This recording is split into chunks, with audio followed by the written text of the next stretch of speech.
Hello ဒီနေ့ကတော့ဘာပြောမလဲဆိုတော့ဒီရေမှုေးပေါ့နော်ဝယ်ဖို့စဉ်းစားနေတဲ့လူတွေရေမှုေး brand ဟိုလည်းမတက်နိုင်ဘူး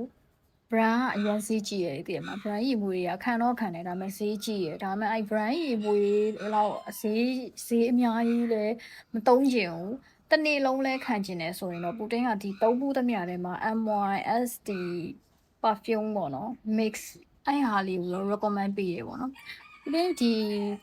အဲ့ရေမွေးတွေပေါ့နော်ဒီ inspire ရေမွေးတွေအများကြီးပဲသုံးခဲ့ဘူးတဲ့အဲဒါဆိုပါလဲအဲ့နာမည်တွေတော့မပြောတော့ဘူးတချို့ဟာတွေတော်များများရှိတယ်10မျိုးလောက်ရှိတယ်သုံးခဲ့ဘူးလားဒါပေမဲ့တစ်ခုမှလေတစ်နေ့လုံးအနှံ့မခံအောင်ဈေးကလည်းမတိမ်မရိပ်မေပေါ့နော် miss နဲ့ဒါပေမဲ့အကုန်လုံးထဲမှာဒီ miss ရေမွေးကတော့မဆိုးတော်လေးကောင်းတယ်သူကဈေးလဲ fair ဖြစ်တဲ့အပြင်ကို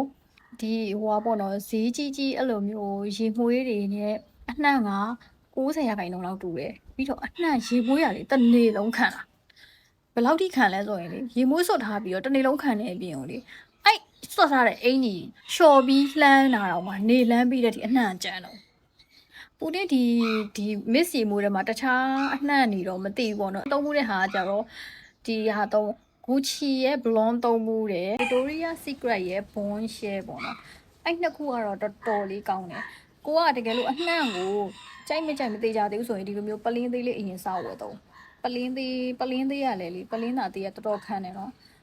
ဒီဟာဖျန်းလို့ရှိရင်လေရေမှုရတစ်ချက်ပဲဖျန်းရုံပဲအလွန်ဆုံးဖျန်းမှာ2ချက်ပဲဖျန်းတနေ့လုံးခံအောင်ဆို3-4ချက်မဖျန်းနဲ့အဲခေါင်းတွေမူးနေလိမ့်မယ်